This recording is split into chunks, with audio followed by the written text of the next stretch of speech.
ॐ असतो मा सद्गमय तमसो मा ज्योतिर्गमय मृत्योर्मा अमृतङ्गमय ॐ शान्ति।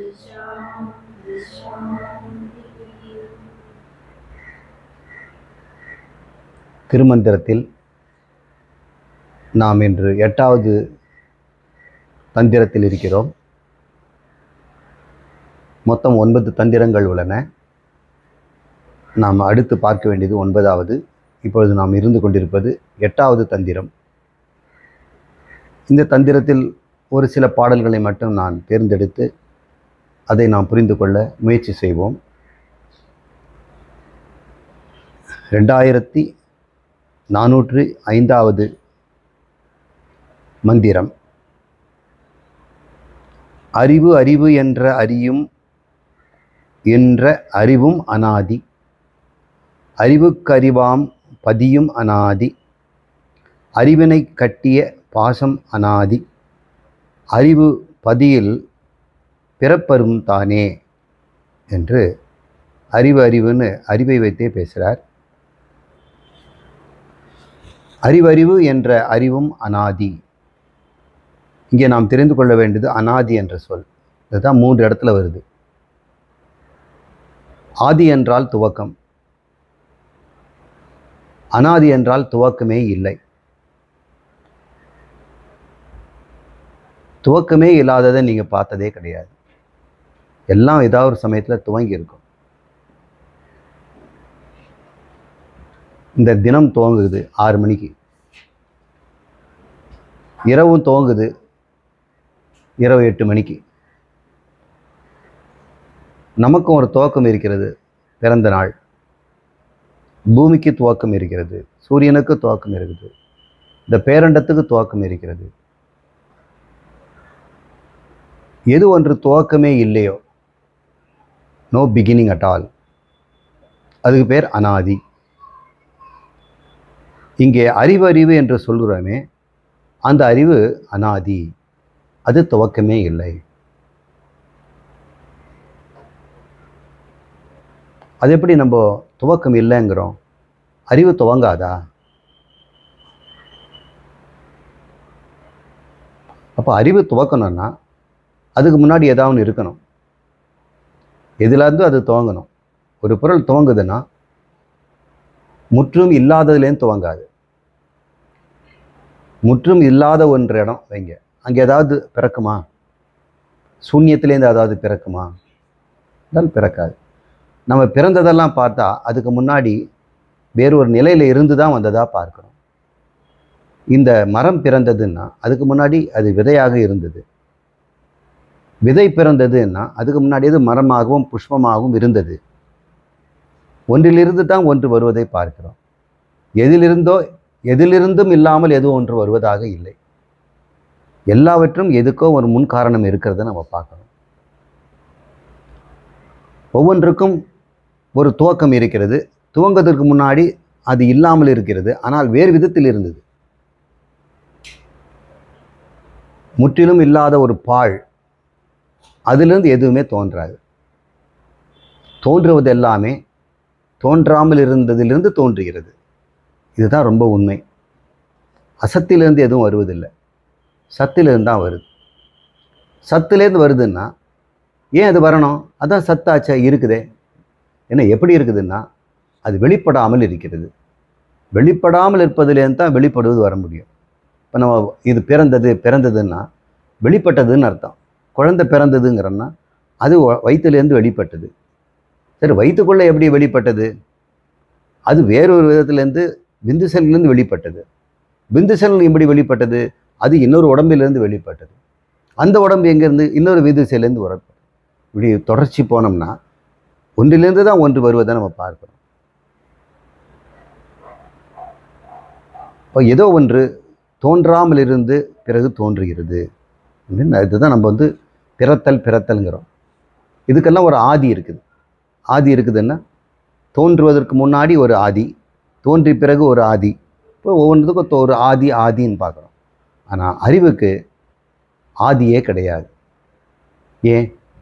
அறிவு தோன்றுச்சுன்னு வைங்க, அதுக்கு முன்னாடி என்ன இருந்திருக்கும்? அறியாமை தானே இருந்திருக்கும். அறியாமையிலேருந்து எப்படி அறிவு வரும்? வராது. இப்போ அறிவுலேருந்து தான் அறிவு வர முடியும். இப்போ அறிவு அனாதி தான். அது தோன்றுச்சுன்னு சொன்னால், அது ஜடத்துலேருந்து தோன்றுச்சுன்னாலும் அது வந்து நியாயம் இல்லை. அது ஏதும் இல்லாத இடத்துலேருந்து தோன்றுச்சுன்னு சொன்னாலும் அதுக்கு நியாயம் இல்லை. அப்போ அறிவு இருக்கிறதுன்னா அது அனாதியாக தான் இருக்க முடியும். இப்போ அறிவு அறிவு என்றெல்லாம் சொல்கிறோம் இல்லையா? என்ன அறிவு பார், அந்த நாய்க்குட்டிக்கு எவ்வளோ அறிவு பார், அம்மாவை எப்படி கண்டுபிடிச்சிட்டு இருக்குது. அந்த தாய்க்கு பாரு, தன் குட்டிகளை அறிவு இருக்குது அப்படின்னு சொல்கிறார். ஆல்பட்ராஸ் அப்படின்னு ஒரு பறவை, இந்த கடற்கரை ஓரத்தில் கடல் புறா அப்படின்னு சொல்லுவாங்க, நிறைய முட்டையிட்டு இருக்கும். அதெல்லாம் கடற்கரை ஓரத்தில் குழி பறித்து அங்கேயும் முட்டையிட்டு இருக்கோம். உங்களால் எந்த தாய்க்கு எந்த முட்டைன்னு சொல்ல முடியாது. நீங்களே ஒரு 1000 பேர் கடற்கரையில் போய் குழி தோண்டி உங்கள் பொருளை வச்சுட்டீங்க, உங்கள் குழி எங்கன்னு கண்டுபிடிங்க. 1000 குழிகள் இல்லை, உங்கள் குழி எதுன்னு சொல்ல முடியும்? கடற்கரையில் பார்க்குற பாத சூடுகளில் யார் பாதம் யாருதுன்னு யார் கண்டுபிடிக்க முடியும்? ஆனால் அந்த ஆல்பட்ராஸ் தன்னுடைய குஞ்சு எங்கேருந்து கண்டுபிடிக்குதே, தன்னுடைய முட்டை இடங்கிறது கண்டுபிடிக்குதே. அதுக்கு மட்டும் அந்த அறிவு இருக்கிறது. நமக்கு காகங்களெல்லாம் பார்த்தா ஒரே மாதிரி கருப்பாக இருக்குது. எது தாய், எது தங்கச்சி, எது வந்து சொந்தம், எது மாமனார் மாமியார், எதுவும் தெரியல. ஆனால் அவங்களுக்கு தெரியாமல் இருக்குமா என்ன? அறிவு இருக்கிறது. அது பார்க்கும்போது வியப்பாக இருக்குது. இப்போ ஒவ்வொரு உடம்புக்குள்ளேயும் ஒரு அறிவு இருக்கிறத பார்க்குறோம். இந்த உடம்புக்கு ஒரு ஆதி இருக்கிறத பார்க்குறோம், டேட் ஆஃப் பர்த். ஆனால் அதுக்குள்ளே இருக்க அறிவுக்கு ஒரு டேட் ஆஃப் பர்த் இருக்குமா? இப்போ குழந்தை பிறந்தவர் தான் அறிவு பிறந்தது அப்படின்னா ஜடம் பிறந்தது, ஜடத்தோட அறிவும் பிறந்தது அப்படின்ற மாதிரி இருக்குது.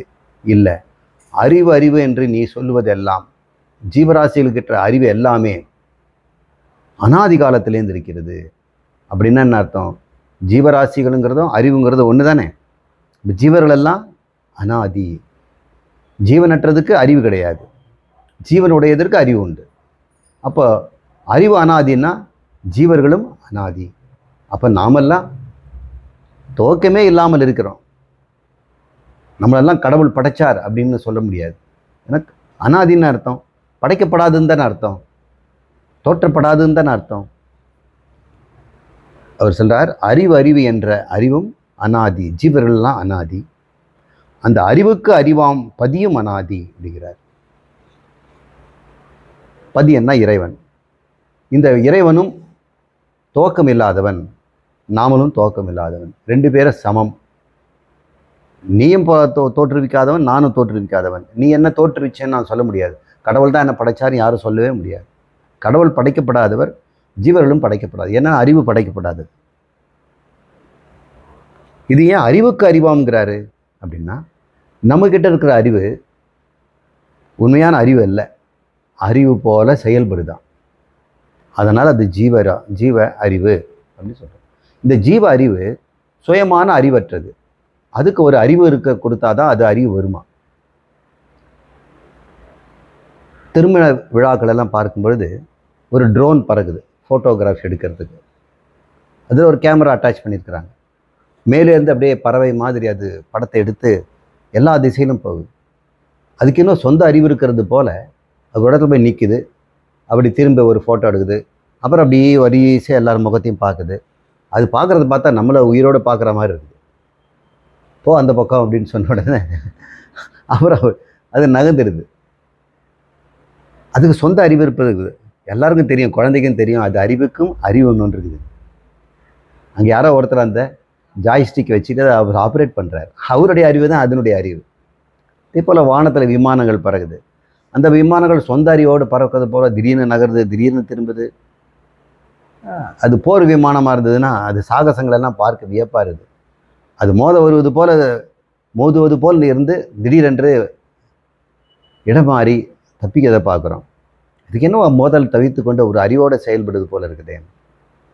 இந்த காலத்திலெல்லாம் பார்க்கும்போது சுயமாகவே பயணம் செய்கின்ற கார்லாம் இருக்குது, அந்த வாகனங்கள்.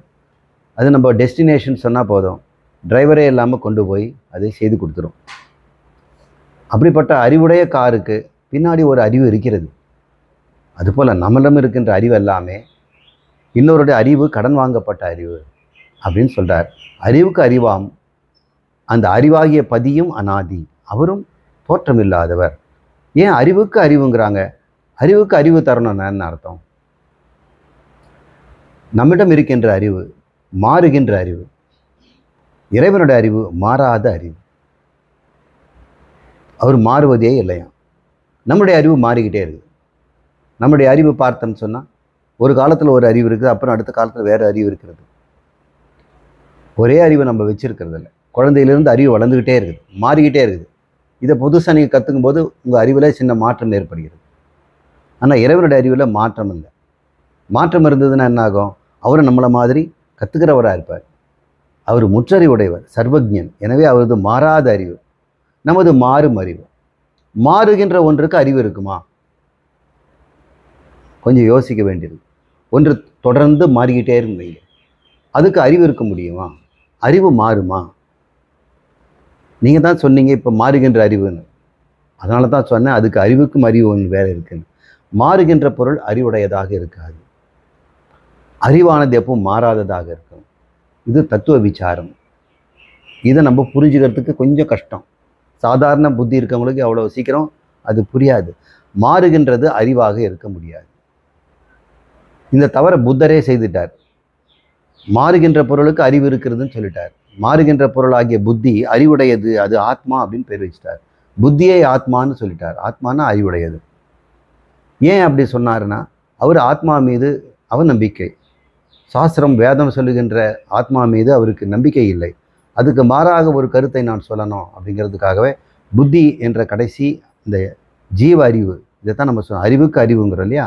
இந்த அறிவுக்கு அறிவு, அந்த அறிவுக்கு அறிவை விட்டுட்டு அறிவை மட்டும் எடுத்துக்கிறார்.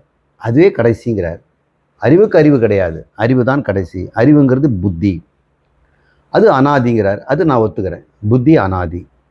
ஆனால் புத்தியினுடைய அறிவு, அந்த அறிவுக்கு அறிவு, அது அனாதி. இப்போ புத்தி அறிவா என்பதை நம்ம பார்ப்போம். மாறுகின்ற பொருள் அறிவற்றது. ஏன்னா மாறுகின்ற பொருளெல்லாம் பார்க்குறோம். உப்பு கொண்டு போய் தண்ணியில் போட்டால் அது மாறிடுது. சில பொருட்களை தண்ணீரில் போட்டோம்னா நிறம் மாறும். பூவில் இருக்கக்கூடிய சில சாயங்களெல்லாம் எடுத்து தண்ணியில் கரைச்சோம்னா சாயமாக இருக்கும். பீட்ரூட் கூட நீங்கள் பார்த்தீங்கன்னா வெட்டின பிறகு தண்ணீராக இருக்கும். அதில் கொஞ்சம் அமிலத்தையோ போட்ட உடனே அந்த நிறம் அப்படியே மறைஞ்சிடும்.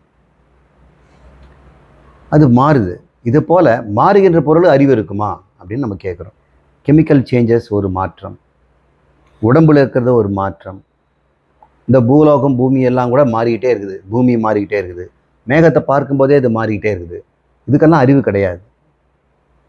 அறிவு இருந்தால் அது மாறாது. எப்படி சொல்கிறீங்க?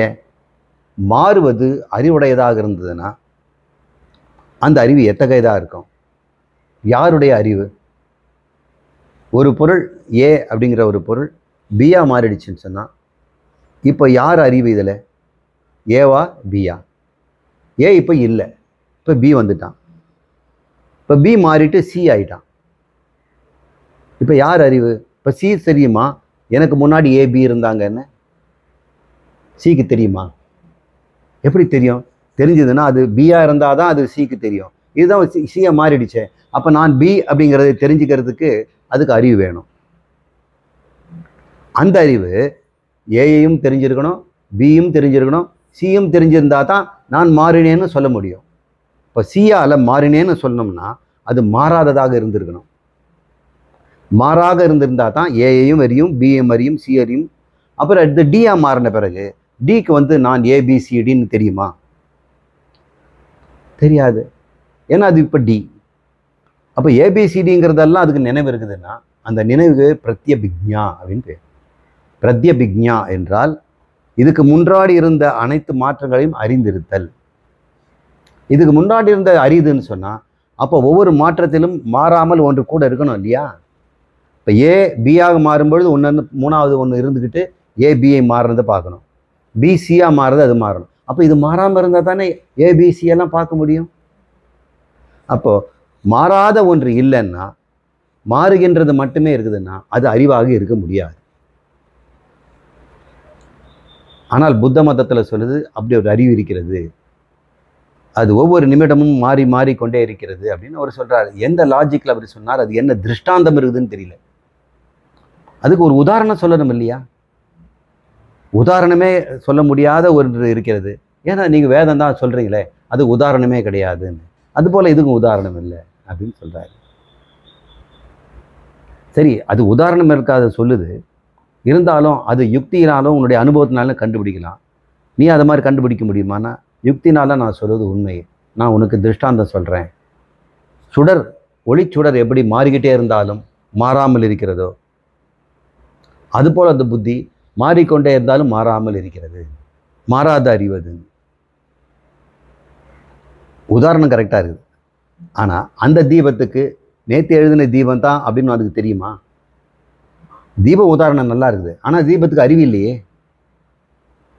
அறிவு இருந்ததுன்னா அதுக்கு அப்போ நான் அந்த உதாரணம் சரியாக இருக்கும். வேற எங்கேயும் அறிவுக்கு உதாரணத்தை காட்ட முடியல. வேற ஜடப்பொருளுடைய மாற்றத்தை காட்டுகிறாய். அப்போ ஜடப்பொருள் மாற்றத்தை காட்டுவதனால, ஜடப்பொருள் மாறுவதில் அறிவு இல்லாததுனால, நீ உன்னிடம் மாறுவதும் கூட அறிவு இல்லாதது நீயே ஒத்துக்கிற. நீ காட்டின உதாரணத்தாலே நீ என்ன சொல்கிற? ஜடம்னு நீ ஒத்துக்கிற. நீ கொடுக்கின்ற உதாரணம் எல்லாமே ஜடம் தான். அருவி, பிரவாகம்னு சொல்கிற, ஜோதின்னு சொல்கிற, எல்லாமே ஜடங்கள், தன்னை அறியாதவை. எனவே நம்மிடம் இருக்கின்ற அறிவு அனாதி. ஆனால் எப்படிப்பட்ட அறிவு? மாறுகின்ற அறிவு. மாறுகின்ற அறிவுன்னு சொன்ன உடனே என்னாச்சு? அது ஜடம்னு ஒத்துக்கிறோம். அப்போது இங்கே அறிவு பொருள் ஒன்று தான் இருக்க முடியும். நம்மிடம் அறிவாக இருப்பதெல்லாம் ஜடம். அது அறிவுடையது போல தெரிகிறது. எப்படி அந்த ட்ரோனுக்கு வந்து அறிவு இருப்பது போலவும், வானத்திலே பாய்கின்ற விமானத்துக்கு அறிவு இருப்பது போலவும் தெரிகிறதோ, அதுக்கு பின்னாடி அறிவுக்கு அறிவாக அது மாறுகின்ற அறிவு. ஆனால் அது சுய அறிவற்றது, ஜட அறிவு. அது அறிவுன்னே சொல்ல முடியாது. அவ்வாறு அறிவுக்கு அறிவாம் பதியும் அனாதி. அந்த அறிவுக்கு அறிவாகிறது பேர் பதின்னு பேர். அறிவுக்கு அறிவுன்னு சொன்ன அறிவு வந்து ஜீவன் பேர். அறிவும் அனாதின்னு சொல்கிறார் இல்லைங்களா? அந்த அறிவும் என்பது ஜீவன். அறிவுக்கு அறிவாம் பதியும் என்பது இறைவன். பதி என்றால் தலைவன் அப்படின்னு அர்த்தம். அவரும் அனாதி. அறிவினை கட்டிய பாசம் அனாதி. இந்த அறிவு மாறுவதாகவும் உடலிலிருந்து தோன்றுவதாகவும் தெரிகிறது. எப்படி அந்த ட்ரோன்னு சொல்லக்கூடிய அந்த குட்டி பறவை அதுக்குள்ளே அறிவு இருப்பது போல தெரியுது, மாறுவதாகவும் தெரியுது. அப்போ நம்மகிட்டையும் இந்த உடம்புங்கிற ஒரு ட்ரோனுக்குள்ளே ஒரு அறிவு இருப்பது போலவும் மாறுவது போலவும் தெரிகிறது.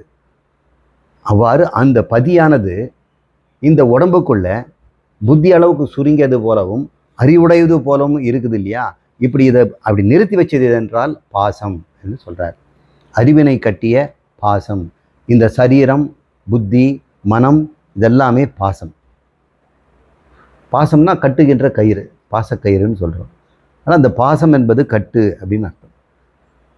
எங்கும் இருக்கின்ற அறிவு பொருள் மாறாத ஒன்று உடம்புக்குள்ளே கட்டப்பட்டது போலவும் மாறுவது போலவும் தோற்றம் தருது.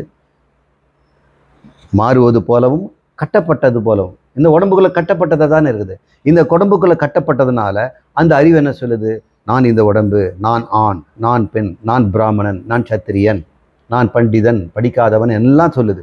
சரீரத்தின் அடிப்படையில் சொல்லுது. அப்போ சரீரம் என்பது அந்த அறிவை கட்டி வைக்கிறது. அதுவும் அனாதிங்கிறார். திடீர்னு ஒரு உடம்பு உண்டாகி இந்த அறிவை கட்டி போடலையா? அனாதி காலத்திலேருந்தே உடம்புகள் இருக்கின்றன. அனாதி காலத்திலேயே அதில் அந்த கரணம் இருக்கிறது. அனாதி காலத்திலேயே அந்த ஆத்மாவும் இருக்கிறது. ஆத்மாவும் அனாதி, அந்த கரணமும் அனாதி, இந்த சரீரங்களும் அனாதி. இப்போ கண்டுபிடிங்க. சரீரங்கிறது ஜடம். அந்த கரணம் இருந்து ஜடமாக இருந்தாலும் அறிவு போல தெரிகிறது. ஆத்மாவோ ஜடமல்ல, எப்பொழுதுமே அறிவு. அப்போ நித்திய ஞானம், இன்னொன்று விகார ஞானம், இன்னொன்று அஜ்ஞானம் என்ற சரீரம். இந்த மூன்றுமே அனாதி. அஜ்ஞானமும் அனாதி, இந்த விகார ஞானமும் அனாதி, நிர்விகாரியான அந்த பதி ஞானமும் அனாதி. இதை மூன்றையும் இங்கே வந்து தெளிவிக்கிறார். இது ஒரு சிறந்த தத்துவம். இதன் அடிப்படையில் சைவ சித்தாந்தம் பதி, பசு, பாசம் என்று 3 அனாதிகளை சொல்லுகிறது.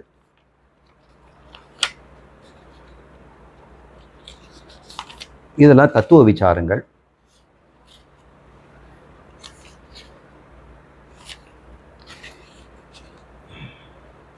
இந்த இடத்துல 2568வது மந்திரம். இப்போ நான் சொன்ன இந்த 3 விஷயங்களை ஞாபகம் வச்சுக்கோங்க. ஜீவன், சிவம், பரம். பரம் என்பது இந்த அண்ட சராசரங்கள், பாசம். பதி, பசு, பாசம் என்றதை நீங்கள் தெரிஞ்சுங்க. பசு என்பது ஜீவன், பதி என்பது இறைவன், பாசம் என்பது இந்த சரீரம் முதற்கொண்டு அனைத்தும் இருப்பது, நாதம் முதலானதுன்னு சொல்லுவாங்க. நாதத்திலிருந்து, இந்த ஓங்காரத்திலிருந்து தோன்றுகின்ற நாதம் முதலான அனைத்துமே பாசங்கள் தான். இந்த பாடலில் என்ன சொல்றாரு?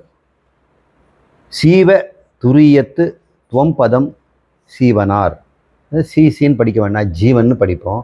ஜீவ துரியத்து துவம் பதம் ஜீவனார். தாவு பரதுரியத்தில் தத்பதம். மேவு சிவதுரியத்து அசி மெய்ப்பதம். ஒளிவிடும் தத்துவமசி உண்மையே என்று உபனிஷத்தில் வருகின்ற தத்துவமசி என்ற வார்த்தையை இங்கே அழகாக இங்கே குறிப்பிடுகிறார். தத்துவமசி என்கின்ற சொல் சாந்தோக்கியம் உபனிஷத்தில் சாமவேதத்திலிருந்து வருது. அதில் தத்துவமசி என்ற வார்த்தையை குருநாதர் தன் சீடனுக்கு சொல்கிறாய். ஏய் சீடனே, சௌமிய ஸ்வேதகேது, தத்து துவமசி, அதுதான் நீ, அதுதான்டா நீ அப்படிங்கிறார். அதுதான்ங்கிறது தத்து, நீ என்பது துவம், அசி என்பது தான், அது தான் நீ. அந்த தானுங்கிறது அசிபதம், அதுதான் நீ, அதுவாக நீ இருக்கிறாயின்னு சொல்லலாம். நம்ம தமிழில் என்ன சொல்லுவோம்? அதான் நீ அப்படின்னா என்ன அர்த்தம்? நீ அதுவும் ஒன்றுன்னு அர்த்தம். ஒன்றாக இருக்கிறாய், இருப்பாய் இல்லை, இனிமேல் ஆவாயின்னு இல்லை, இருக்கிறாய், இப்போவே நீ அதுதான் அப்படிங்கிறார்.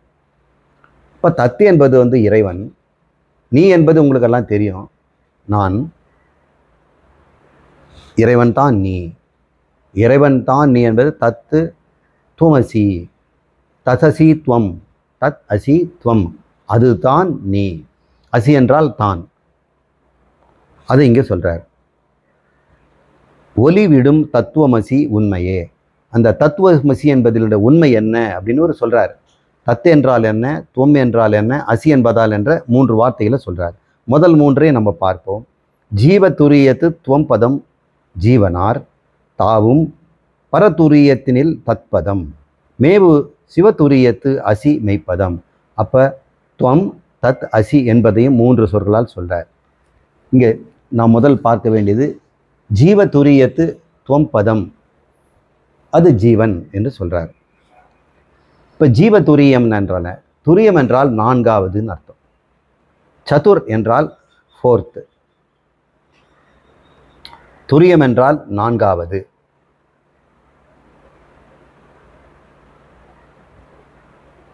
அது என்ன, எதை 4ங்கிறார்? இப்போ ஜீவன்கிட்ட எடுத்துக்கும். ஜீவனுடைய வாழ்க்கையில் அவன் அனுபவிக்கிற அவஸ்தைன்னு பேர். 3 நிலைகளில் அவன் இருக்கிறான். அவஸ்தைன்னா நிலைகள். ஜீவனுடைய 3 நிலைகள் என்ன? பகலில் விழித்து கொண்டிருக்கிறான், இரவில் நன்றாக தூங்குகிறான், அதில் கொஞ்சம் கனவு காண்றான். இந்த 3ம் அவஸ்தைங்கிறோம். விழித்து கொண்டிருப்பது ஜாக்கிரத அவஸ்தா. ஜாக்கிரதைன்னு நம்ம சொல்கிறோம்லே, ஜாக்கிரதை கேர்ஃபுல், அந்த அர்த்தம் இல்லை. ஜாக்கிரதைனா விழித்து கொண்டிரு, விழிப்பு நிலை, நனவு நிலை. ஸ்வப்னம் என்றால் கனவு நிலை. அதில் ஒரு நிலையில் நாம் இருக்கிறோம். இந்த ஒவ்வொரு நிலையிலும் இன்ப துன்பங்கள் மாறுது. நனவுல வேற இன்ப துன்பம் வேற, கனவுல வேற இன்ப துன்பம் வேற, தூக்கத்தில் வர இன்ப துன்பங்களும் வேற வேற. தூக்கத்தில் நமக்கு எப்போவுமே ஆனந்தம் தான், இன்பம் தான் இருக்கிறது. கனவுல நனவும் மாறுது. நம்மளுடைய அவஸ்தையும் மாறிக்கொண்டிருக்கிறது. நனவுல பார்த்தோம்னா முழு சரீரத்தையும் நம்ம பயன்படுத்துகிறோம், தலை முதல் கால் வரை. அதுக்குள்ளே இருக்கக்கூடிய சூக்ஷ்ம சரீரத்தையும் பயன்படுத்துகிறோம், காரண சரீரத்தையும் பயன்படுத்துகிறோம். இந்த 3 சரீரங்களும் முழுமையாக இருப்பதனால அவனுக்கு விஸ்வன் அப்படின்னு பேர். முடிச்சிட்ருக்கீங்களே, அவங்களுக்கெல்லாம் விஸ்வன்னு பேர். நானுன்னு நீங்கள் சொல்கிற அந்த நானுக்கு விஸ்வன்னு பேர். இரவு தூங்கும் பொழுது கனவு வருகிறது அல்லவா, அப்போது இந்த ஸ்தூல உடம்பை நம்ம பயன்படுத்துறதில்ல, இங்கே போட்டிருக்க ட்ரெஸ்ஸையும் நம்ம பயன்படுத்துறதில்ல. நம்ம இப்போ போட்டிருக்க கண்ணாடியை நம்ம பயன்படுத்துறதில்ல, கம்மல் மூக்குத்தி எதுவும் பயன்படுத்துறதில்ல, இந்த வீடையும் பயன்படுத்துறதில்ல, இந்த உலகத்தையும் பயன்படுத்துறது. அப்போ நாம் இருக்கிறோம், ஆனால் அங்கே ஒரு சரீரம் இருக்கிறது, அதுக்கு ஒரு உடம்பு இருக்குது, கண் மூக்கு காது இருக்கிறது, அதுக்கு வேறு தனி உடம்புல ட்ரெஸ் எல்லாம் போட்டிருக்கிறோம், போடாமலும் இருக்கலாம். அங்கே வாழ்கின்ற உலகமும் இங்கே இருக்கிற உலகம் இல்லை, வேறு மாதிரி உலகம் இருக்குது. இந்த இடத்துல வந்து லைட்டு போடணும் அல்லது சூரிய ஒளி இருக்கிறது. ஆனால் கனவுல யாரும் லைட் போட வேண்டியதில்லை, கும்மிருட்டில் தான் தூங்குறான். ஆனால் கனவுல வெளிச்சமாக இருக்குது. அப்போ அவனுக்கு ஒரு வெளிச்சம் இருப்பதனால அந்த ஒளி தன் ஒளியே கொடுத்து தானே அதை பார்க்கிறான். அதனால் இப்போ அப்படியே தைஜசன்னு பேர். அவனுக்கு ஸ்தூல சரீரம் தேவையில்லை, சூக்ஷ்ம சரீரம் மனசிலிருந்தே நினைவுகளை கொண்டு வந்து ஒரு உலகத்தையும் தன்னையும் படைத்து மன ஒளியில் பார்க்கிறான். அதனால் தைஜசன், தேஜஸ் உடையவன். தேஜஸ்னா தைஜசம். அப்போ ரெண்டாவது ஆள் பிரதமன், இப்போ ரெண்டாவது துதியன், இப்போ திருதியன் ஒருத்தர் இருக்கான், மூன்றாவது ஆள். அவன் வந்து ஆழ்ந்த உறக்கத்தில் இருக்கான். அது பேர் சுஷுப்தி அப்படிங்கிறோம். ஜாக்கிரது, ஸ்வப்னம், சுஷுப்தி. சுஷுப்தியிலே நான் இருக்கிறேன். அந்த இடத்துல எனக்கு ஸ்தூல சரீரமும் இல்லை, சூக்ஷ்ம சரீரமும் இல்லை. கனவுல இருந்த அந்த கண்ணுக்கு தெரியாத ஒரு உடம்பு போச்சு சூக்ஷ்மமாக, அந்த உடம்பும் இல்லை. அப்போ ஒரு உடம்பு மட்டும் இருக்குது, காரண சரீரம். அந்த காரண சரீரம் என்ன? அது அறியாமை நிரம்பி இருக்குது. அந்த சரீரத்தில் அறிவே இல்லை. கனவுலையாவது கொஞ்சம் அறிவு இருக்கிறது, நனவில் கொஞ்சம் நிறைய அறிவு இருக்குது. இந்த தூக்கத்தில் அறிவே இல்லை. அறிவில்லாத நான் இருக்கிறேன் இல்லையா, அது காரண சரீரம். அறிவில்லாத நானாக அதுக்கு இருந்தாலும் பிறக்கிறேன். அறிவுடைய நானாக இருந்தால் நான் ஏன் பிறக்க போகிறேன்? அறிவுடைய நான், தன்னை பற்றி அறிவுடைய நான். தன்னை பற்றி அறிவும் இல்லை, உலகை பற்றிய அறிவும் இல்லை. அதுதான் காரண சரீரம். அதுவும் நான் தான். அந்த அந்த அவஸ்தையை நான் வந்து ஆழ்ந்த உறக்கத்தில் சுஷுப்தியில் அடிக்கிறேன். அவனுக்குவே பிராக்ஞன்னு பேர். பிரஅக்ஞன், ஆல்மோஸ்ட் பிரம்மம். ஆல்மோஸ்ட் பிரம்மம். பிரம்மம்னா ஞா, அறிவுடையவன். ஆல்மோஸ்ட். அதே சமயத்தில் பிராக்ஞனா எல்லா விதத்திலும் அவன் அறிவற்றவன் அப்படின்னு பிரஅக்ஞன் அப்படின்னு எடுத்துக்கலாம். பிரஅக்ஞன்னு எடுத்துக்கலாம், பிரஅக்ஞன் போட்டுட்டு எடுத்துக்கலாம். அவன் கிட்டத்தட்ட அவன் எதுவும் அறியாதவனாக இருக்கிறான். ஏன் கிட்டத்தட்ட அப்படின்னு சொல்கிறோம்னா, அவன் கொஞ்சம் அறிவு இருக்குது, ஏதும் அறியவில்லைங்கிற அறிவோடு இருக்கிறான். ஏன்னா இது கூட ஏதும் அறிவதில்லை, ஆனால் இது வந்து அறிவற்றது. நான் ஏதும் அறிவில்லைன்ற அறிவை உடையது, இது ஏதும் அறியேன் என்ற அறிவில்லாதது. இது அப்போ கொஞ்சம் அறிவு இருக்குது. மினிமினி பூச்சியில் இருக்க கொஞ்சம் வெளிச்சம் மாதிரி தூக்கத்திலையும் நான் இருக்கிறேன், குட்டியோண்டு ஒளியில் இருக்கிறேன். அதில் எனக்கு ஆனந்தம் இருக்கிறது, எதுவும் அறியவில்லை என்று சொல்கிறோம். இந்த மூன்று அவஸ்தைகளும் பிரதமம், த்விதீயம், திருதீயம் என்று சொல்கிறோம். இந்த மூன்றையும் யார் ஒருவன் அறிகிறானோ அவன் துரியன்.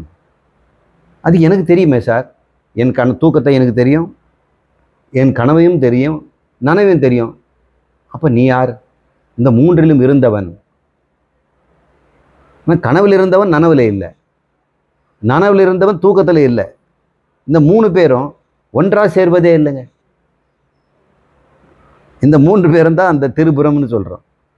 இவங்க ஒன்றாக சேர மாட்டாங்க. மூன்று பேரை ஒன்றாக சேர்ந்தால் தான் அவங்கள கொல்ல முடியும்னு வர வாங்கியிருக்கிறாங்க. அந்த இரும்பு கோட்டையும் வெள்ளி கோட்டையும் தங்க கோட்டையுமாக இருக்கக்கூடிய அந்த மூன்று பேரும் ஒன்றாக சேருவதில்லை. ஆனால் ஒன்றாக மூன்று பேரையும் பார்த்தவன் ஒருத்தர் இருக்கிறான், அவன் தான் துரியன். எவன் ஒருவன் இந்த ஜீவனில் நின்ற மூன்று அவஸ்தையும் பார்க்கிறானோ, ஜீவ துரியத்து அதுதான் தொம்பதத்து பொருள் என்று அர்த்தம். தத்துவமசில தொம்பார். அந்த தொம் என்று எதை காட்டினார் இந்த குருநாதர்? ஸ்வேதகேது, நீதான் அந்த கடவுள்னு சொன்னாரே, நீன்னு காட்டினது எதை காட்டினாரு? இந்த நனவு, கனவு, உறக்கத்துக்கும் காரணமாகிய மூன்றையும் அறிகின்ற அறிவு வஸ்தாகிய அதைத்தான் அவர் தொம்னு சொன்னார். இந்த உடம்பை சொல்லலை, கனவையோ நனவையோ உறக்கத்தையோ சொல்லலை. இதற்கு காரணமாக இருந்து அறிவாக இருக்கின்ற ஒன்றை அவர் சுட்டுகிறார். அது ஜீவதுரியத்து தொம்பதம் ஜீவனார். அதுதான் அங்கே ஜீவனுடைய தொம்பதத்துக்கு அங்கே குறிப்பிடப்படுகிறது. பரதுரியத்தில் தத்பதம் என்று இங்கே சொல்லப்படுகிறது. பரதுரியம்னா இதே போல இந்த பிரபஞ்சத்துக்கும் ஒரு மூன்று நிலை இருக்குதான். ஸ்தூல நிலை, சூக்ஷ்ம நிலை, காரண நிலை. இந்த காரண நிலையில் இருக்கிறது, அதையும் ஒன்று அறிகிறது. சூக்ஷ்ம நிலையும் ஒன்று அறிகிறது, ஸ்தூல நிலையும் ஒன்று அறிகிறது. இந்த ஸ்தூல நிலையை அறிகின்றவரை நாம் விராட் என்று சொல்கிறோம். எப்படி நாம் விழிப்பு நிலையில இருந்து விஸ்வன்னு சொன்னோமோ, இந்த பிரபஞ்சத்தை முழுசையும் அறிகின்ற அனுபவிக்கிற ஒருத்தர் இருக்கிறார். இந்த பிரபஞ்சம் நம்ம உடம்பு எல்லாவற்றையும் சேர்த்து அழிகின்ற ஒருத்தர் இருக்கிறார். அது பேர் விராட். வைஸ்வானரக, விஸ்வநர, எல்லாவற்றையும் பார்க்கிறவர். அப்புறம் இந்த பிரபஞ்சம் சூக்ஷ்மமாக ஆயிடுச்சுன்னா அதையும் பார்க்கின்ற ஒருத்தர் இருக்கிறார், அனுபவிக்கிற ஒருத்தர் இருக்கிறார். அவரை கிரண்ய கர்ப்பன், சூத்ராத்மா என்று சொல்றாங்க. மூன்றாவது ஒன்று இருக்கிறது, காரண பிரபஞ்சம். இந்த பிரபஞ்சம் தோன்றாமல் பிரணவமாக மறைஞ்சிருக்கிற இடம், அதையும் ஒருத்தர் வர அனுபவிக்கிறார். அவர் மூன்றாம் அவர் பேர் அந்தர்யாமி அல்லது ஈஸ்வரன் என்று பெயர். இந்த மூன்று பேருக்கும் நான்காவது ஒருத்தர் இருக்குது, பரம்பிரம்மம். அந்த பரம்பிரம்மம் தான் காரண சூக்ஷ்ம ஸ்தூலமாக இருக்கிறது. அது பரதுரியம் அப்படிங்கிறார். பரத்திற்கு துரியமாகி இருக்கின்ற ஒன்று இருக்கிறது. அது ஈஸ்வரனுக்கும் காரணமாகிய அந்த பிரம்மம், அது தத்பதம். அதுதான் தத்பதம் அப்படிங்கிறார். மேவு சிவதுரியத்து அசிபதம் மெய்ப்பதம் அப்படின்னு இங்கே இப்போ அசிபதம்னு சொல்கிறாங்களே, அது எந்த துரியம் அப்படின்னு இங்கே கேட்குறாங்க. இந்த மூன்று, இதுக்கு ஒரு மூன்று இருக்கிறது. சிருஷ்டி ஸ்திதி லயம் என்று மூன்று செய்கிறாரே, இந்த பிரம்மா ருத்திரன் அப்புறம் விஷ்ணு, பிரம்மா விஷ்ணு ருத்திரன் என்று மூன்று விதமான அறிவுடையவர்கள் இருந்து சிருஷ்டி ஸ்திதி லயம் மூன்றும் செய்கிறார்களே, இவர்களுக்கு மூன்றும் தலைவனாகிய ஒருத்தர் இருக்கிறார். அவர்தான் இந்த பரம், ஜீவன், ஈஸ்வரன், இந்த மூன்று பேருக்குமே தலைவன். இப்போ இந்த சிவதுரியம், பரதுரியம், ஜீவதுரியம் என்று சொல்லக்கூட, ஜீவதுரியம் தான் சீவதுரியம்னு சொல்லியிருக்கார். ஜீவதுரியம், பரதுரியம், சிவதுரியம் என்று மூன்றுக்கும் அசிபதம் என்று சொல்லி மூன்றுக்கும் காரணமாக இருக்கிறது. அதாவது பதி, பசு, பாசம். இந்த படைக்கும் தொழில் இவங்களெல்லாம் இறைவன் வச்சுக்குவோம். பரம்ங்கிறது பிரபஞ்சம்னு வச்சுக்குவோம். கனவு நனவு உறக்கம் என்பதை ஜீவன் வச்சுக்குவோம். இந்த மூன்றுக்கும் அப்பால் இருக்கின்ற ஒன்று இருக்கிறதே, அந்த ஒன்று மூன்றுக்கும் பொது என்று சொல்கிறார். அது அசிபதம் அப்படின்னு இந்த அழகாக தத்துவமசியை இந்த மந்திரம் நமக்கு விளக்குகிறது.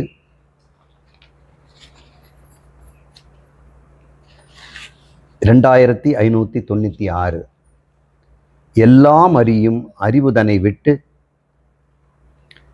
எல்லாம் அறிந்தும் லாபம் அங்கு இல்லை. வரிசை கரெக்டாக இருக்காமா? படி. எல்லாம் அறிந்த அறிவினை நான் எண்ணில் எல்லாம் அறிந்த இறை எனலாமே. இங்கே ஒரு அழகான ஒரு டிக்ளரேஷன் சொல்கிறாரு. இது 8ஆம் தந்திரத்தில் முழுக்க முழுக்க வேதாந்தத்தை தான் அவர் சொல்லுகிறார். எல்லாம் அறியும் அறிவுதனை விட்டு எல்லாம் அறிந்தும் லாபம் அங்கில்லை. எல்லாம் அறிந்த அறிவினை நான் எண்ணில் எல்லாம் அறிந்த இறை எனலாமே. இதை நம்ம புரிஞ்சுக்கணும்னா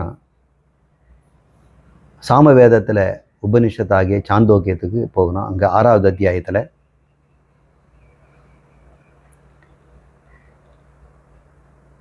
ஸ்வேதகேது என்ற ஒரு மாணவன் 12 வயது நிரம்பியவுடன் குருகுலத்தை அனுப்பப்படுகிறார்.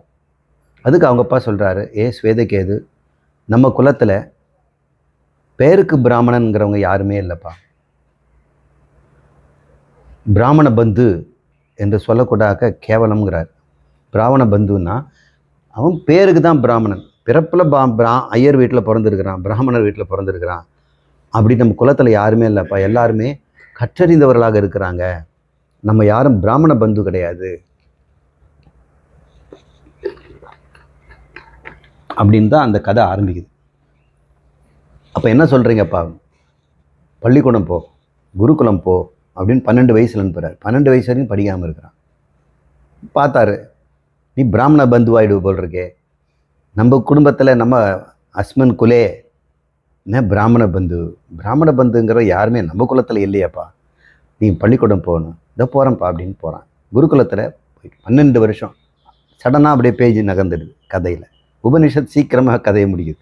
12 கழித்து வந்த பிறகு அவன் வந்து ரொம்ப பெருமையாக வரான். ஏன்னா அவன் வேதம், வேதாங்கம், உபாங்கம் எல்லாத்தையும் படிச்சிட்டான். சீக்ஷா படிச்சிருக்கிறான், எப்படி உச்சரிக்கிறதுங்கிறதெல்லாம் படிச்சிருக்கிறான். சந்தஸ் படிச்சிருக்கிறான், யாப் இலக்கணம் எப்படி வந்து யாப்பை செய்வது அதையும் படிச்சிருக்கிறான். ஜோதிஷம் படிச்சிருக்கிறான். வாங்க உள்ள உட்காருங்க, வாங்கம்மா. மறைக்குதுன்னா இங்கே முன்னாடி வந்துடுங்க.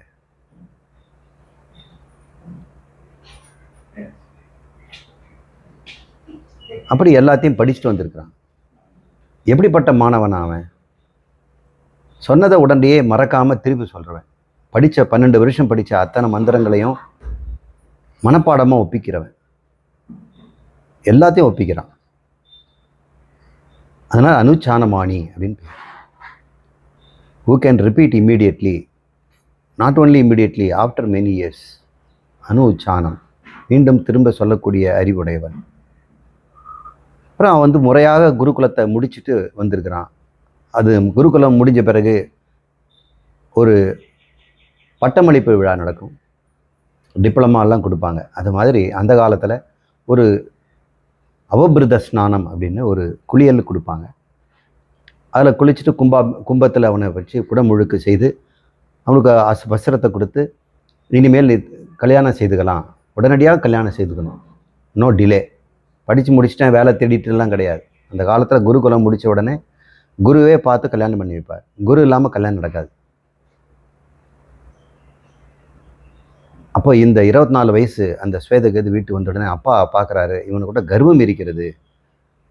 ஆனால் உபனிஷத்தை படித்தவங்கிட்ட கர்வம் இருக்காது. அவன் கட்டாயம் இப்போ உபனிஷத்தை படிச்சிருக்க மாட்டான்.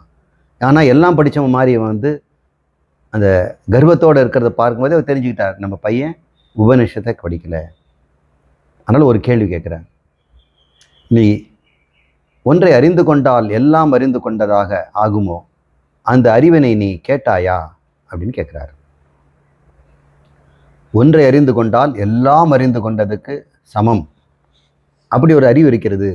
அந்த ஆதேசம் என்று சொல்லக்கூடிய உயர்ந்த அறிவை நீ உன்னுடைய குருவிடம் கேட்டாயா அப்படின்னு கேட்டார்.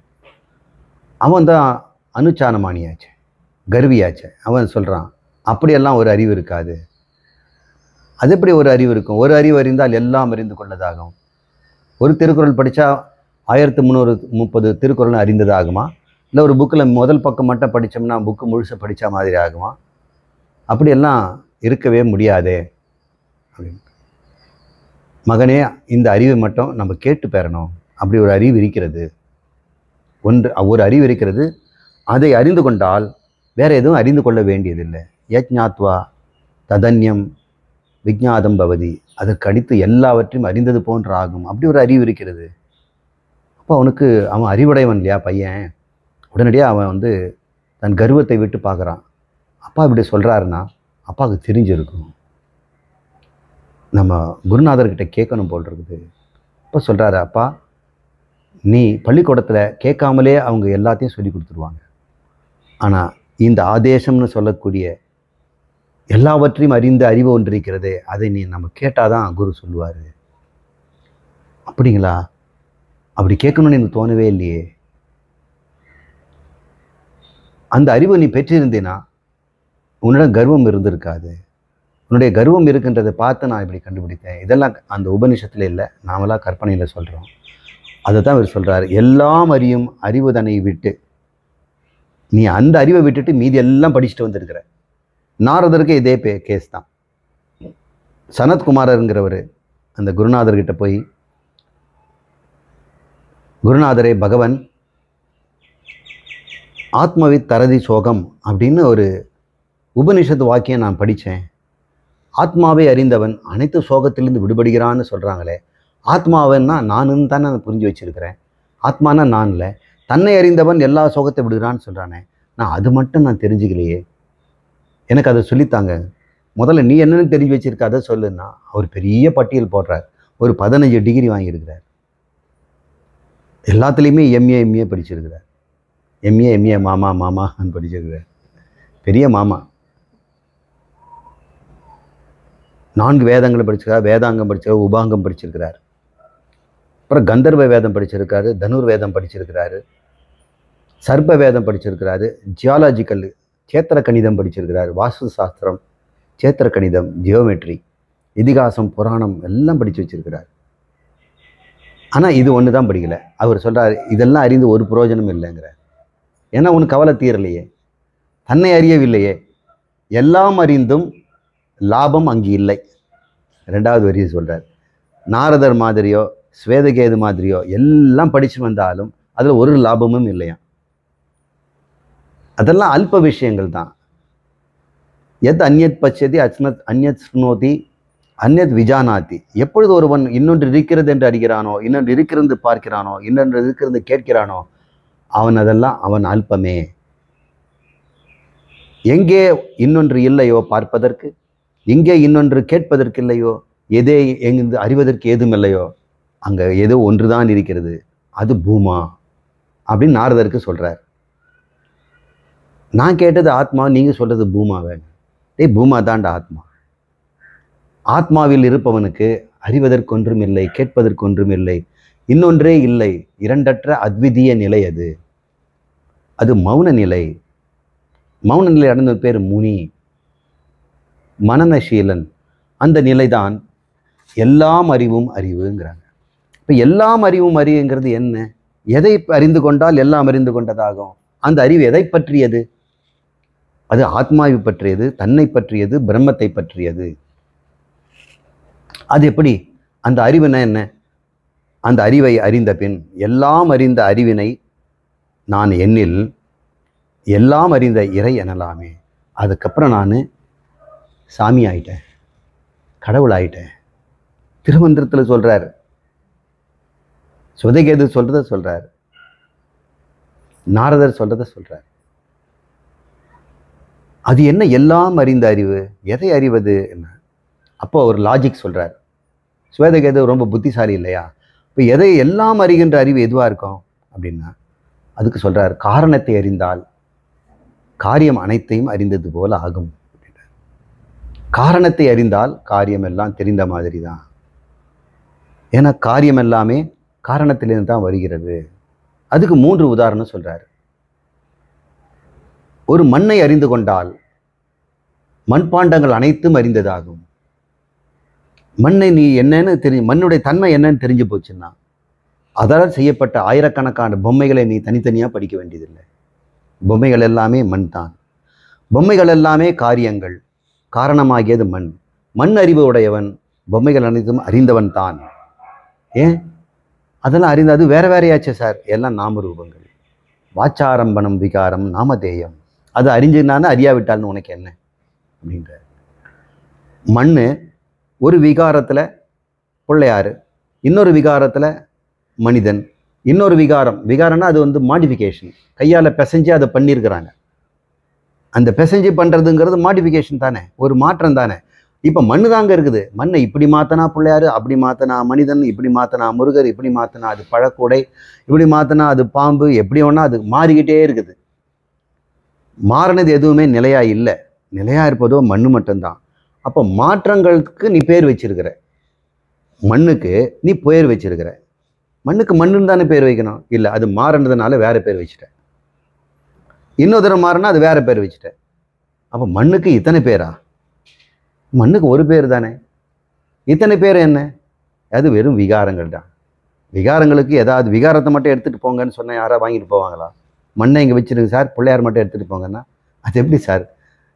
மண்ணினுடைய விகாரம் தானே சார் பிள்ளையார். மண்ணை எடுத்துகிட்டு போனால் தானே விகாரம் எடுத்துகிட்டு போக முடியும். அப்போ விகாரங்கிறது மண்ணை விட்டு தனியாக இல்லை, அது நாமரூபம் தானே. இப்போ பிரம்மம் என்ற ஒரு பொருளால் இத்தனை விகாரங்கள் வந்திருக்குது. ஆகாயங்கிற விகாரம், வாயுங்கிற விகாரம், அக்னிங்கிற விகாரம். இந்த 5 விகாரங்களும் தனக்குள்ள கூடி இன்னும் மேலும் மேலும் விகாரங்களை உண்டாக்கி, அவை தனக்குள்ள கூடி மேலும் மேலும் விகாரமாக்கி தாவரங்களாகி மனிதராகி அவங்க மேலும் மேலும் விகாரங்களை உண்டு பண்ணி சரீரங்களை உண்டு பண்ணி இருக்கிறாங்க. விகாரங்கள் எல்லாம் நாமரூபங்கள். அங்கே இருப்பது காரணமாகிய பிரம்மம் மட்டும்தானே. பிரம்மம் விகாரமற்றது, அதுதான் எல்லா விகாரங்களுக்கும் காரணம் என்றால் காரியங்களெல்லாம் விகாரம் என்றால், விகாரம் எல்லாம் வாச்சாரம்பணம். அதாவது அதை பார்த்து புத்தி இல்லாதவன் அதற்கு ஒரு பேரை கொடுத்துட்டான். மண் என்பதற்கு வேறு ஒரு பேர் கொடுத்துருக்கிறான். ஒரு மண்ணை எடுத்துட்டு ஆளுக்கு ஒவ்வொரு பேர் கொடுத்துட்டு இருக்கிறாங்க. அவன் அதை பிள்ளையாரை வாங்கிட்டு போகிறான், ஒருத்தன் முருகரை வாங்கிட்டு போகிறான், மனிதனை வாங்கிட்டு போகிறான். எல்லாரும் அவங்கவுங்க வெவ்வேறு பொருளை வாங்கிட்டு போன மாதிரி சொல்கிறாங்க. எல்லாருமே ஒரு பொருளை தான் வாங்கிட்டு போயிருக்கிறாங்க. அப்போ ஒரு பொருள் தான் இருக்கிறது. அந்த ஒரு பொருளை அறிந்து கொண்டால் விகாரங்களையும் அறிந்து தானே. இந்த விகாரங்கள்லாம் அறிந்து என்ன பிரயோஜனம், என்ன லாபம்?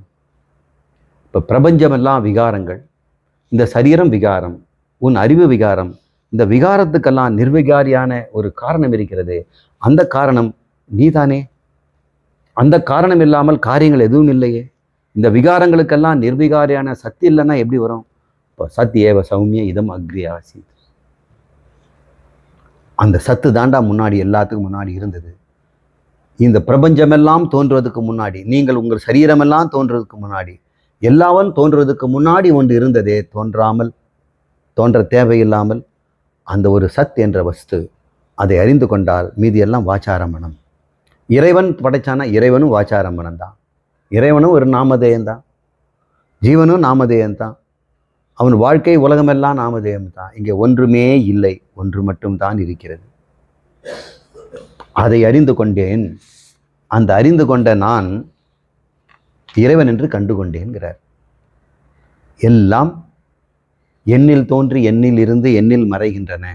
மண்ணில் தோன்றி மண்ணில் இருந்து மண்ணில் மறைகின்ற பொம்மைகளைப் போல இந்த பிரபஞ்சம் முழுக்க அத்தனையுமே எண்ணில் தோன்றி எண்ணில் இருந்து எண்ணில் மறைகின்றன. நான் தோற்றமும் மறைவும் இல்லாத அறிவு சொரூபம் என்று அறிந்து கொண்டதுனால அதுதான் இறைவன் என்று தெரிந்து கொண்டாராம். எல்லாம் அறியும் அறிவுதனை விட்டு, அந்த பரஞானத்தை விட்டு, ஏ ஸ்வேதகேது எல்லாம் அறிந்திருக்கிறாயே, என்ன லாபம் என்று கேட்கிறார். அது லாபமே இல்லையே. எல்லாம் அறிந்த அறிவினை, அந்த அறிவு பொருளாகிய அந்த பிரம்மத்தை, சர்வ காரணத்தை நான் அறிந்து கொண்டேன். அறிந்து கொண்ட பிறகு அது என்னை தவிர வேறு இல்லை என்று அவர் தெரிந்து கொண்டார். சரி, இப்படி அறிந்து கொண்ட ஞானி என்ன ஆவான்?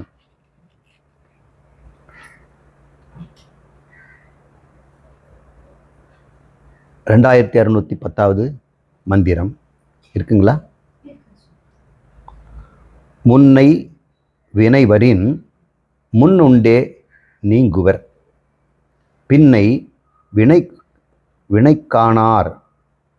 அங்கே ஒரு நெடில் போட்டிருக்கா, வினைக்கானார் பேருந்தர பார்ப்பார்கள், தன்னை அறிந்திடும் தத்துவ ஞானிகள் நன்மையில் ஐம்புலம் நாடலினாலே என்று.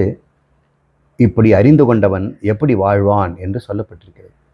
இந்த ஞானி எல்லாம் அறிந்த அறிவை அறிந்தவன், தன்னை இறைவன் என்று தெரிந்து கொண்டவன், அறிவுக்கு அறிவாம் அந்த பதியை அறிந்தவன், தத்துவமசியை புரிந்து கொண்டவன் எப்படி இருப்பான்? அவன் பிறந்துட்டான், இப்போ ஞானம் வந்துடுச்சு, தன்னை இறைவன் கண்டுபிடிச்சிட்டான். இருந்தாலும் அவன் பிறந்ததுக்கு ஒரு காரணமாகிய அந்த முன்வினை பயன் இருக்கு இல்லையா, அது சரீரம் முடிகிற வரைக்கும் இருந்து தான் ஆகும். எப்படி எய்த அம்பு இலக்கை விட்டு போகாதோ, ஒரு அம்பு புறப்பட்டுடுச்சு, இலக்கை நோக்கி போகுது. நடுவில் அதுக்கு ஞானம் வந்துடுச்சு, நான் அம்பு இல்லை ஆத்மா அப்படின்னு. இருந்தாலும் அந்த அம்பு போய் தான் ஆகும். இதே இப்போ இந்த சரீரம் எடுத்தாச்சு, 25-30 வயசில் எனக்கு நான் பிரம்மம்னு தெரிஞ்சாச்சு. அதனால் அந்த பிரம்மம், இந்த உடம்பு அழிஞ்சிருமா? நான் பிரம்மம்னு தெரிஞ்ச உடனே நான் உடல் அல்லங்கிற அறிவு வந்துடுச்சு. அதனால் அந்த பிரம்மம் இருக்குமே தவிர உடல் இல்லாமல் போகாது. பிரம்மம் இப்போது உடலாக இருக்கிறது, முன்னையும் அப்போ தான் இருந்தது. அதனால் இந்த ஞானிகள் தன்னை பிரம்மம், அழியாத வஸ்து, மாறாத வஸ்து, கடவுள் என்று தெரிந்த பிறகும் கூட முன்னை வினை வரின், முன் செய்த வினை இந்த பிராரப்த ரூபமாக வந்து கொண்டிருந்தாலும் முன் உண்டே நீக்குவர், அதை அனுபவித்து நீக்கிடுவாங்க. முன் உண்டு, அதை பயன்படுத்தி கொண்டு போவார்.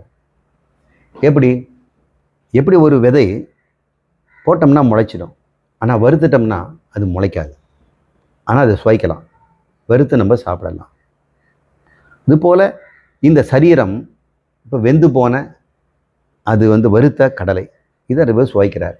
மறுபடியும் இந்த சரீரம் பிறக்குமானா வராது. பின்னை வினை காணார். அப்படி வாழ்ந்து கொண்டிருக்கும் பொழுது முன்னை வினையை அனுபவித்து தீர்த்து இருக்கிறார்கள். ஆனால் அடுத்து இன்னொரு தடவை பிறக்கிறதுக்கு வேண்டிய வினை ஏதாவது செய்வாங்கன்னா எதுவும் செய்வார். காணார் என்றார். செய்யார்னு சொல்லலை, காணார். ஆனால் செய்யும். இந்த உடம்பு ஏதாவது செய்துட்டு இருக்கோம். ஏதாவது மறுபடியும் அது பிறக்கிறதுக்கு ஏதாவது ஒரு காரணத்தை உண்டு பண்ணுமா? அந்த மாதிரி ஒரு வினை பயனை அவர் காணார். பேர்ந்து அற பார்ப்பார்கள். அடிமட்டமாக ஒரு காரியம் கூட நான் செய்யவில்லை, நான் பிரம்மம், எதற்கும் காரணம் இல்லை. பிரம்மமாக இருந்தால் ஜெகத்காரணன்னு பேர் வந்துடுமே. அப்போ நான் பிறக்க வேண்டியிருக்குமோ? அதுக்கும் காரணம் இல்லை. ஏன்னா ஜெகத் என்பது இல்லாத பொருள். இல்லாத பொருள் செய்தேன், அதனால் நான் தான் காரணம்னு சொல்ல முடியுமா? நான் ஒரு கோயில் கட்டி இருக்கிறேன், எங்கே இருந்தால் அது இல்லை சார் அப்படின்னா, நீ கோயில் கட்டலை. நான் ஒரு பெரிய கொலைப்பாதகம் செய்திருக்கிறேன், எங்கன்னா அப்படி ஒன்றும் செய்யலை சார், அப்படி ஒன்றும் நடக்கலை, அப்போ நீ காரணம் இல்லை. காரியம் இருந்தால் தானே காரணம் இருக்க முடியும். ஜகத் என்பது ஒரு உண்மையான காரியமாக இருந்தால் இறைவன் அதை படைத்தவராக காரணம் இருக்கலாம். அதனால் இறைவனுக்கு கூட எந்தவித வினை பயனும் கிடையாது. இப்போ பிரம்மமாக இருப்பதனால இந்த சரீரம் ஏதாவது செய்துக்கிட்டு இருந்தால் அதுக்கு ஏதாவது காரணம் வேணாம். முதல்ல சரீரம் இருக்குதான்னு பார். சரீரம் நாமரூபம்னு தெரிஞ்ச பிறகு அது சத்திலிருந்து விலகாததுன்னு தெரிந்து சத் மாத்திரமாக இருப்பதனால அங்கே நாமரூபத்துக்கு இருப்பே இல்லைன்னு தெரிஞ்ச பிறகு அந்த இருப்பில்லாதது செய்த வினை பயன் எப்படி அவனுக்கு வினை பயனாக இருக்க முடியும்? பின்னை வினை காணார். அதற்கப்புறம் ஞானத்திற்கு பிறகு அவர்கள் எந்த கர்மமும் அதிர்ஷ்ட கர்மத்தை செய்வதில்லை. திருஷ்ட கர்மா செய்வாங்க.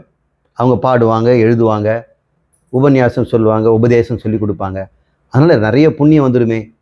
இவ்வளோ உபதேசம் பண்ணியிருக்கிறார், இவ்வளோ புஸ்தகம் எழுதியிருக்கிறார், இவ்வளோ பாஷ்யம் செய்திருக்கிறார், அதெல்லாம் புண்ணியத்தினால் அவர் பிறந்துடுவாரோ? இல்லை. அவங்க தான் செய்ததாக அவர் காண்பதில்லை. அந்த பிரகிருதி மாயா தன்னுடைய கடமையை செய்து கொண்டிருக்கிறது. பிராரப்த தோஷத்தால் எப்படி நடக்குதோ அது நடக்குது என்று தெரிந்ததுனால பின்னை வினை காணார். அவை பேர்ந்தர அடியோடு அதை நீக்கி அவர்கள் வினையை அழித்து விடுகிறார்கள். பேர்ந்தர பார்ப்பார்கள். சாட்சி மாத்திரமாக இருக்கிறார்கள். யாரு? தன்னை அறிந்திடும் தத்துவ ஞானிகள்.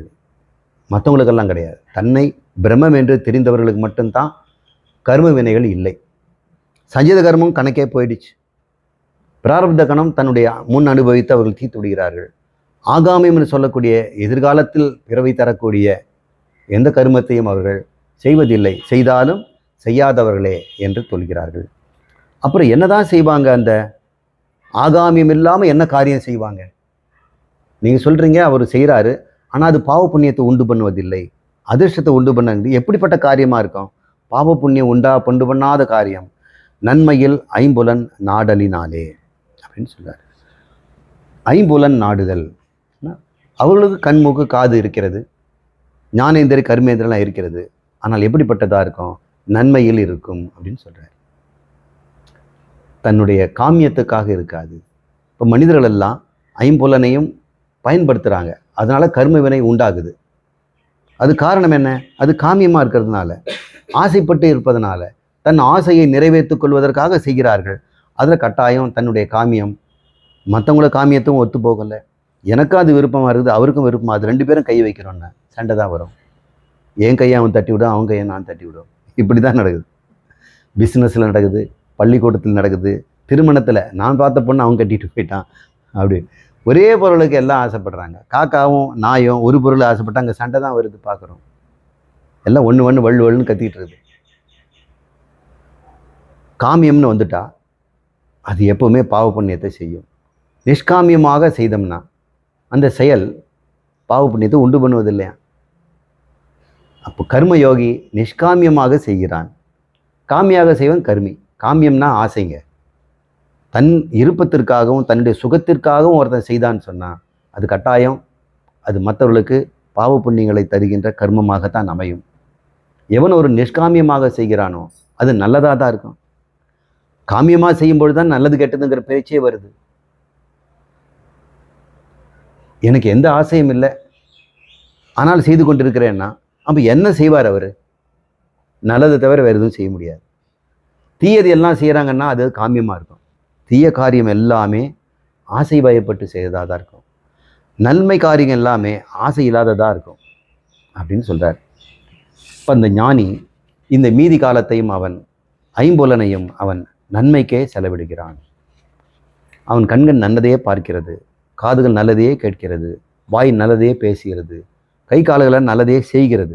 அது பூஜை செய்யலாம், புஸ்தகம் எழுதலாம், மற்றவங்களுக்கு சேவைகளை செய்யலாம். இப்படி அவன் வாழ்க்கை முழுக்க நன்மையிலேயே கழிந்து விடுகிறது.